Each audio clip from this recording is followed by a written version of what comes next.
principais notícias que marcaram esta semana informativa com dois convidados. Felisberto Vieira, muito obrigado pela sua presença, e também o engenheiro António Espírito Santo, também muito obrigado pela sua presença. Obrigado aos dois por nos ajudarem a olhar para a atualidade. Eu começo com uma notícia que, de uma certa forma, marcou abrimos o jornal e vai com certeza marcar a atualidade amanhã, que é o acordo de concessão dos aeroportos nacionais Vinci. Já foi confirmado que será cedido, o acordo será rubricado. Falta-me o termo técnico correto, mas pronto, a passagem dos aeroportos será feita amanhã às 11 na ASA, entre a ASA e a Vinci. Felisberto Vieira, o Governo fez aqui um bom negócio em conceder os aeroportos a uma empresa estrangeira?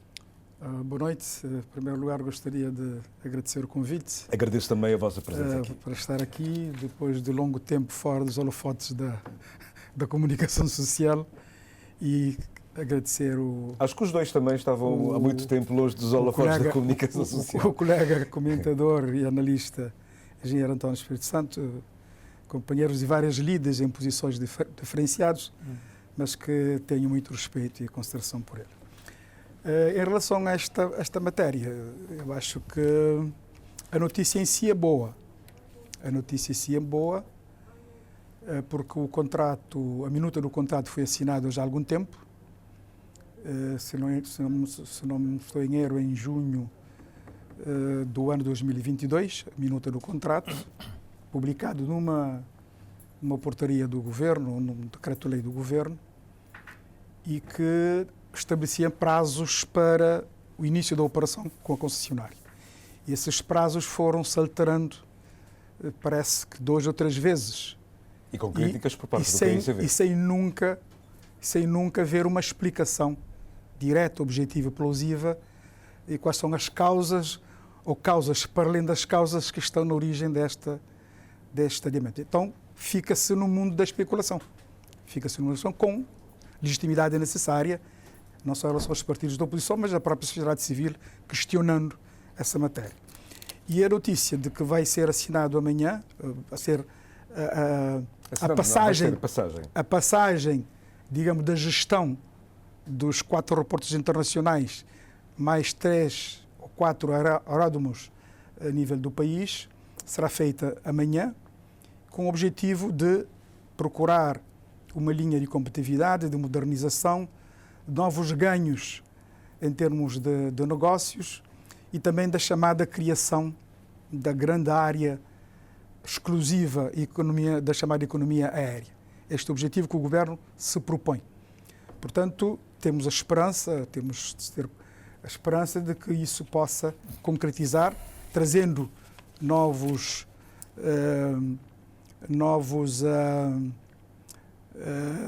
passageiros, dinâmica competitiva em termos de economia, mais turistas e mais economia para Cabo Verde. Esperemos que o contrato seja sucesso. A única questão que fica, e que é uma inquietação normal e natural na opinião pública cabo-verdiana, é que não se conhece os termos do contrato.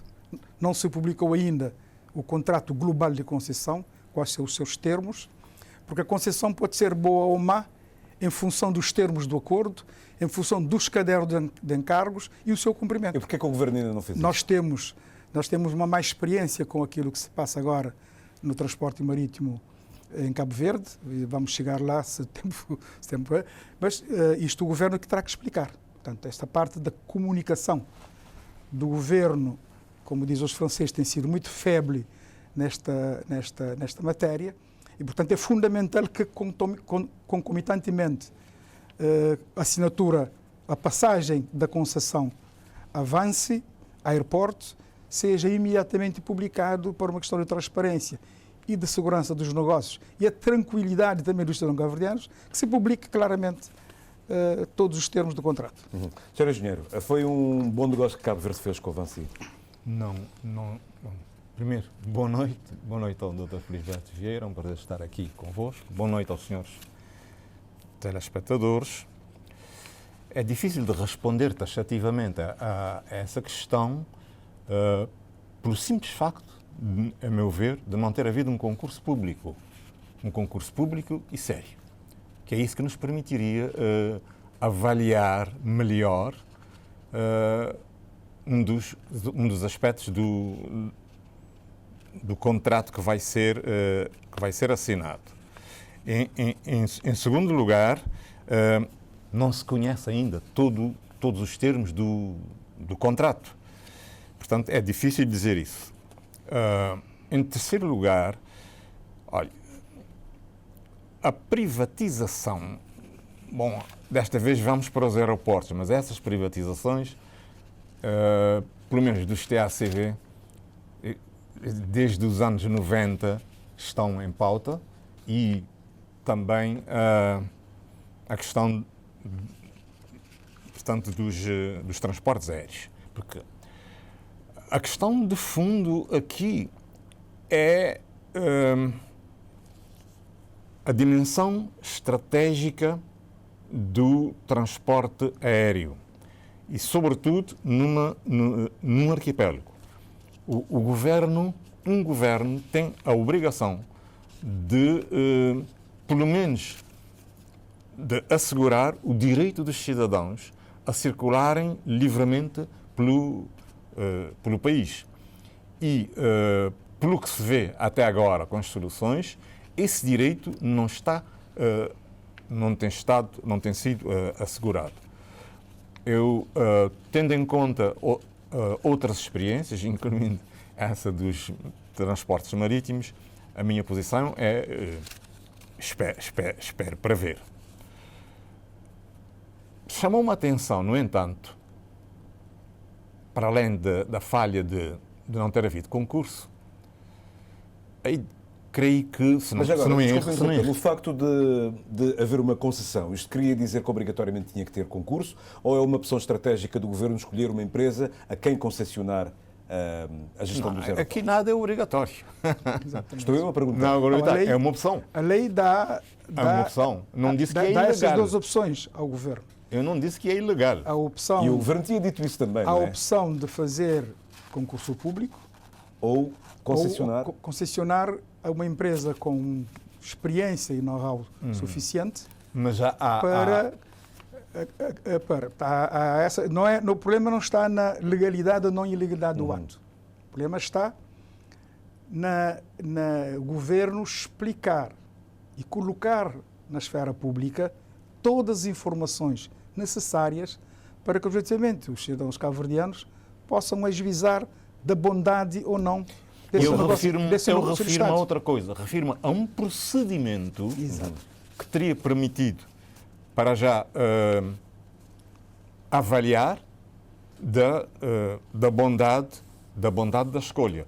Porque a Vinci não é a única, não é a centésima empresa no mundo com capacidade e know-how para fazer isso. Eu até especulo que há aqui uma opção estratégica de outra índole regional que não sei se não estará acautelado. Não se esqueçam que a Vinci é uma empresa francesa. E nós estamos numa zona francófona. E nós estamos numa zona francófona, com Dakar, que é a nossa concorrente, que acaba de fazer um extraordinário investimento num aeroporto. E, portanto, a dita economia aérea também vou esperar para ver. Porque como é que... Dakar já está a léguas de nós. Não é só. É uma empresa ligada aos interesses estratégicos franceses. É legítimo. Agora, mas é uma questão. Tem uma empresa portuguesa que é a ASA e que tem a ANA, que tem um longo historial de colaboração com Cabo Verde. Ok, tudo bem. Mas estava eu a dizer que chamou-me a atenção o facto do Sr. Presidente da República, se não me engano, ter dito que não foi informado atempadamente do negócio.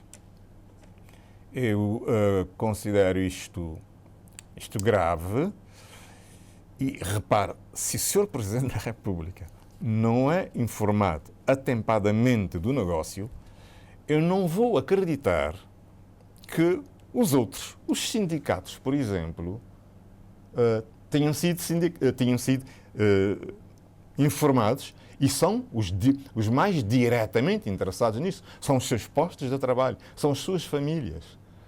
Portanto, há aqui processos e procedimentos nesta operação que não deviam ser repetidos, e parece que estão a ser repetidos, e que têm a ver com a questão, no fundo, da transparência na gestão da coisa pública. Há questões que têm de ser previamente do conhecimento dos cabo-verdianos todos, a começar pelos interessados. E, portanto, são essas duas ou três notas que eu gostaria de fazer. De momento, portanto, a questão factual, o direito de deslocação não está garantido via aérea. Não estamos em condições, não foi feito um procedimento que pudesse melhorar um pouco mais a avaliação e o escrutínio público sobre o negócio feito. Porque quando se faz um concurso, em princípio, há muito mais escrutínio. Terceiro, de um ponto de vista estratégico, vamos ver, estamos nas mãos da Vinci. Falando ainda do negócio sério, está a ser receber um avião esta semana. A transportadora aérea diz que este novo Boeing vai dinamizar o setor aéreo. Acreditam que este novo avião vai tirar os TSV do vermelho, ou o Governo está a aguentar as TSV até onde pode? Os TSV continua com a respiração assistida e vai por muitos anos viver sob o fio da navalha. Não obstante os avalanches dos avales e garantias para tentar resgatar a empresa, mas continua sob o fio da navalha, e não é este aparelho que vai tirar... Então o que é que faz o Governo aguentar a empresa até logo? Este aparelho é uma boa notícia. Do meu ponto de vista é uma boa notícia, mais uma alternativa, sobretudo para garantir a ligação com a nossa diáspora, que não se devia nunca interromper essa ligação com a diáspora cabo-verdiana, quer a nível dos Estados Unidos, quer a nível da Europa, por exemplo. E é uma perspectiva de que vai dar uma dinâmica nova à empresa, ao seu crescimento, à sua economia. Portanto, como já temos uma mais experiência recente com a Islander, que fizemos um contrato onde supostamente devíamos ganhar muito dinheiro, não recebemos e pagamos. Portanto, um contrato lesivo de interesse público. E, portanto, essa nova situação, esse novo ciclo, é esperável, é expectável que dê certo. Como cabo-verdiano, como patriota que sou, é meu desejo que isto dê certo. Espero que o novo plano de resgate, o plano estratégico da recuperação económica da empresa, resulte tanto a curto prazo. Mas eu não acredito que, com as condições financeiras, as dívidas que a transportadora tem, no plano interno e no plano externo, que só com este aparelho e com alguns avales vai sair do vermelho. Portanto, acho que por muitos anos a TACV vai viver sob o fio da navalha em termos financeiros. Sr. Engenheiro. Portanto, remete no fundo para aquilo que eu disse anteriormente. Há um problema estratégico e constitucional aqui imbricados no outro. Precisamos de quebrar o isolamento das ilhas e o transporte aéreo interno é fundamental e, portanto, o Governo deve ter mão nessa dimensão. A nossa ligação com a diáspora, como disse o Dr. Felisberto Vieira, é fundamental. Eventualmente será muito mais importante do que por aí nós dizemos. Agora, há diversas experiências incluindo de Cabo Verde abrir rotas e quando essas rotas se mostrarem rentáveis, acabaram por ser absorvidas por outras companhias. Isso aí é um problema, digamos, de escala, é um problema que tem a ver com a nossa pequenez, é um problema muito mais complexo. Mas o Primeiro-Ministro tem dito que o país não pode pensar assim. Por sermos uma economia, um país pequeno, poderemos pensar muito mais além. E eu também digo, eu digo que temos de ter, de facto, a ambição, mas não podemos ter por exemplo, ter uma grande companhia para fazer voos daqui para Boston e para Paris e não termos condições de levantar hoje e ir amanhã ou depois da manhã para São Vicente ou para Ilha do Maio. Quero dizer, se fosse o Primeiro-Ministro, apostava em ter os TCV operar internamente e esquecer o mercado externo? Eu nunca pensei em ser Primeiro-Ministro. Estou-lhe a colocar nesta... Não. Mas pronto, olhando... O que eu estou a dizer, o que eu quero dizer, a questão tem de ser pensada globalmente. Não é uma empresa privada a fazer o que quer no mercado interno e outra endividada, etc., outra endividada para vir fazer a nossa ligação com a diáspora.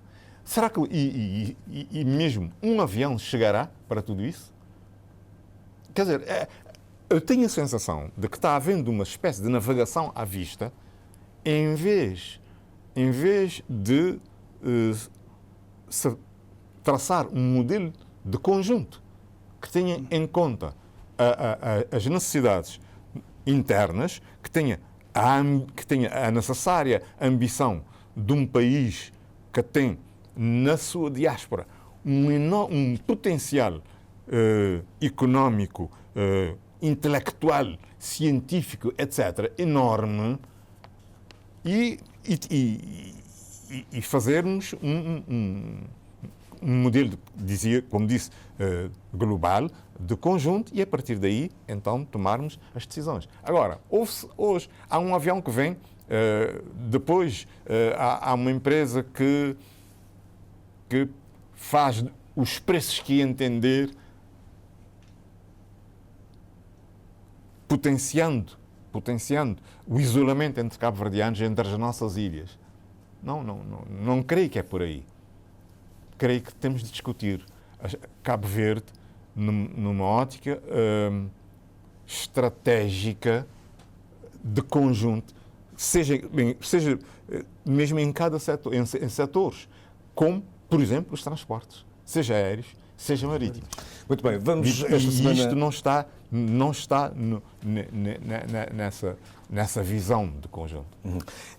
Esta semana a semana que vai começar, vamos ter um debate parlamentar intenso com o Estado da Nação.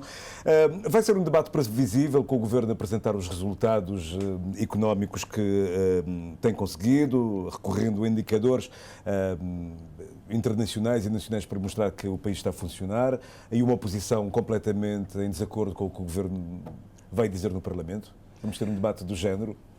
O debate do Estado da Nação... Porque também estamos a sair de uma moção de censura que, se calhar, foi um ensaio para este debate do Estado da Nação. Foi instituído como um comando constitucional e regimental e erigido como um momento alto da vida parlamentar, onde haverá, naturalmente, a confrontação entre a chamada ética da responsabilidade, que é o Governo a fazer o diagnóstico do país, a fazer o balanço da execução do seu programa do Governo, e a ética da crítica, com as oposições a atacarem o flanco das linhas de política menos conseguidas pelo Governo e, eventualmente, apresentar propostas alternativas de que a oposição, as oposições, pelo menos o PICV, que é o maior partido em Cabo Verde e de arco do poder, a mostrar e a fazer convencer os cabo-verdianos de que está preparado para ser alternativa e está preparado para provocar alternância em 2026.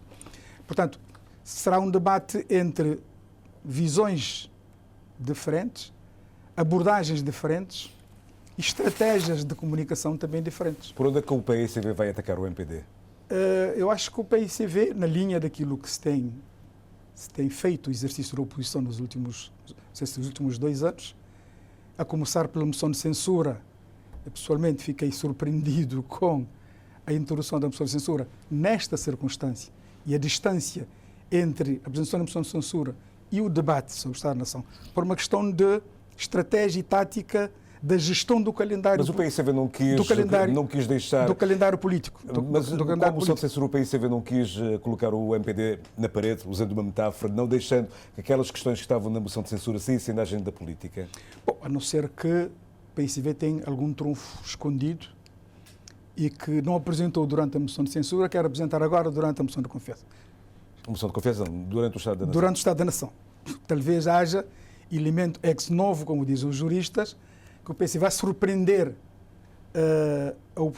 a maioria e o governo durante o debate de Estado da Nação.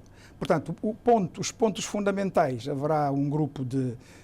A questão tem a ver com falhanço do governo na política dos transportes marítimos e aéreos, o desinvestimento na agricultura e no abandono do mundo rural, a questão da justiça, a questão do crescimento do desemprego e da taxa de pobreza, extrema pobreza, independentemente das consequências da crise, vai ressentar novamente essa questão da intransparência, da corrupção e da falta de prestação de contas em matéria de negócios do Estado. Creio que, do ponto de vista da especulação política ou da dúvida metódica, creio que por esta via que o PICV certamente vai atacar. E espero também que o PICV tenha aquilo que não fez durante o debate da moção de censura, de apresentar propostas alternativas, de apresentar uma solução de governo, uma proposta de políticas que possa cativar, remobilizar a sociedade para uma nova legitimação do PICV nas próximas eleições. Vamos ter um debate do Estado da Nação com ataques e contra-ataques, sem estratégia, sem estratégia como quem diz, sem apresentar uma alternativa. O senhor foi Presidente da Assembleia Nacional, deve ter tido vários debates do género para moderar, não é? E deputado também. Pois, e infelizmente está tudo muito igual. Preferia dizer o que é que eu desejaria ver num debate sobre o Estado da Nação, que seria, para já, alguns tópicos obrigatórios, mas, antes de mais, uma visão estratégica para o país. Estou com sede, tenho sede. Estou ansioso por uma visão estratégica do país e a identificação de alguns problemas centrais, nomeadamente o problema da desigualdade, que é um problema político central em Cabo Verde. Eu costumo dizer que em 75 o problema político central era o problema do colonialismo. Em 91 era o problema da democracia. Mas agora estamos com outro problema entre mãos que temos de resolver, que é o problema da desigualdade social. Só que isso tem várias vertentes sectoriais. A estratégia para os transportes marítimos e aéreos. A questão da banca, temos de voltar a isso. Quando fala da questão da banca, está-me a dizer o quê? Financiamento da economia? Não. Sim, o financiamento da economia. A margem de manobra do governo e dos governos para intervirem no financiamento dos projetos e no apoio aos privados nacionais, para além de assumir as responsabilidades próprias do Estado em questões que são de direitos dos cidadãos, como a habitação, a saúde pública e a saúde curativa, como dos hospitais, etc, etc. Pelo contrário, e também há uma questão estratégica também nesse momento que todos os partidos deviam se pronunciar, que tem a ver com, ainda com as novas tecnologias, que ainda há dias alguém da área, creio que Varela, querido Varela, chamou a atenção, que é a questão da privatização da NOSI, que até agora tem dado bons resultados, mas que as privatizações em Cabo Verde, desde os anos 90, tiveram sempre os mesmos resultados. A passagem para os portugueses, temos de chamar as coisas pelos nomes. A banca, as telecomunicações, aqueles setores estratégicos, foram para essas mãos, reconhecidamente pelo antigo vice-primeiro-ministro, numa entrevista dada em 1999 a um jornal da nossa praça. Está a falar de quem? Do Alberto do Rosário? Sim. E a entrevista existe, ele reconhece esse facto, o que acontece é dar uma outra explicação, mas quem anda Cabo Verde percebe que é assim, e estou em condições de dizer que isso obedece a uma agenda portuguesa elaborada pelo Banco de Portugal, num documento que me chegou às mãos, infelizmente, depois de 99. E, sim, é assim. Sim. E já me disseram que já se começa a perceber que, no caso da NOSI, já estamos a fazer encomendas de serviços fora da NOSI e para empresas portuguesas. E isto pode liquidar, como ele de facto ele diz, a engenharia nacional. Mas a engenharia nacional está a ser liquidada em vários planos, com projetos que não chamam, que não têm a participação de engenheiros portugueses, etc, etc. Para além disso, há outras. A justiça. A justiça é um setor estratégico. Mas eu concordo isso. Nós temos de revisitar o estatuto do Ministério Público e do próprio Procurador-Geral da República. Eu li o documento, e voltando ao que o Dr. Felisberto Vieira disse, eu li o documento da moção de estratégia, da moção de censura apresentada ao Governo. Não vou fazer grandes comentários, mas há ali coisas que, pronto, aí sim, se eu fosse de um partido, eu não poria numa moção de censura. Mas, em contrapartida, há ali coisas que o Ministério Público tem de tomar a iniciativa de ver se são verdadeiras ou falsas. Tem de ter iniciativa. É uma recomendação que faz como ex-provedor de justiça? Não. É uma opinião como cidadão, que dou como cidadão, que precisa estar tranquilo relativamente a certas denúncias que são feitas e que precisamos saber, é verdadeiro ou falso. E a justiça agir do a quem doer, se for verdadeiro ou se for falso. Mas nós cidadãos, precisamos de estar tranquilos. Por isso, revisitar certas instituições, a legislação à volta de certas instituições, ver se são paralisadas, se a legislação existente lhes confere ou não todos os meios de que o país precisa para serem eficazes e efetivas.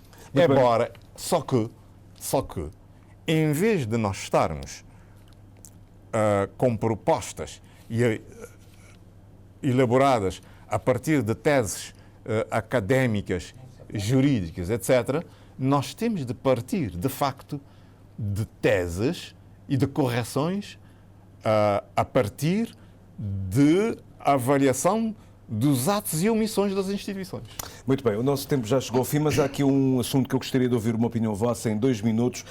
Há o caso da cedência de nacionalidade para uma cidadã guineense, uma jovem guineense que vive aqui em Cabo Verde, que conseguiu ter a nacionalidade cabo-verdiana para poder ter acesso a uma bolsa depois de alguma pressão mediática. O Governo abriu aqui um precedente.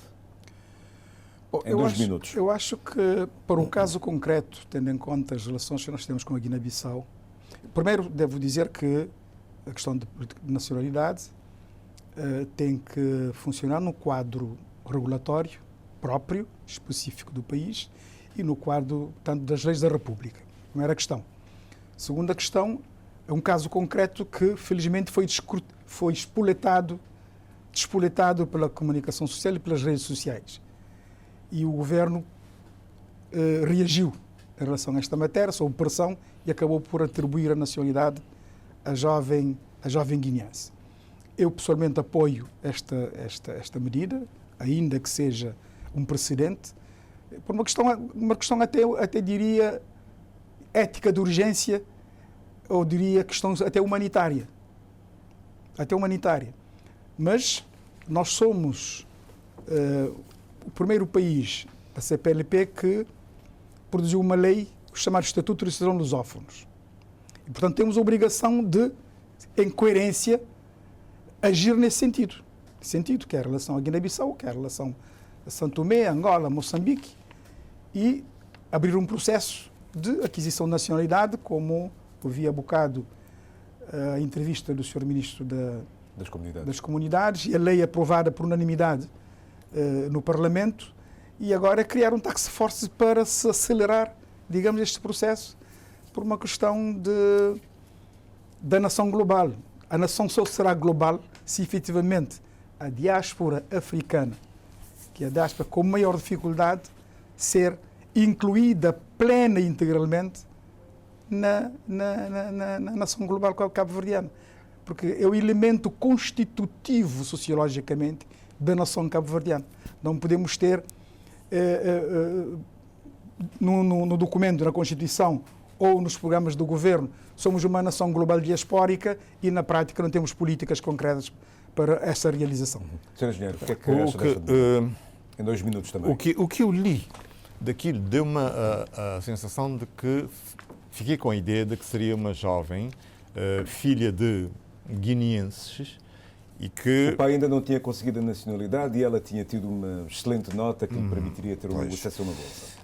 Há aqui, para mim, 2 questões.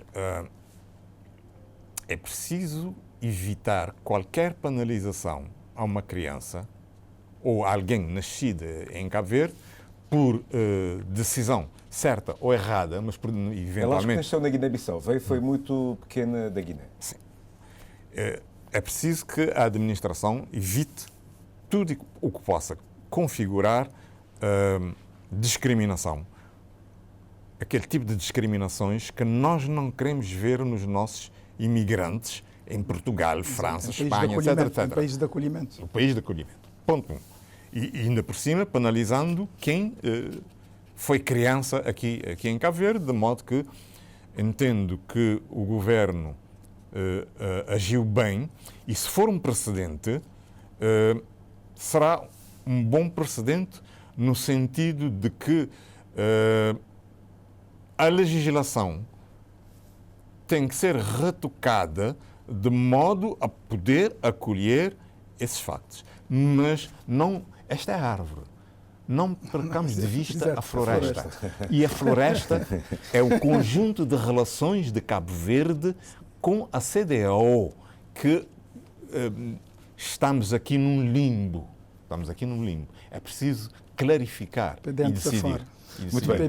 Agradeço ao Dr. Felisberto Vieira e ao Engenheiro António Espírito Santo por nos terem ajudado a olhar para a atualidade nacional. Para a semana estaremos aqui de volta para, de novo, olhar para Cabo Verde e para o mundo.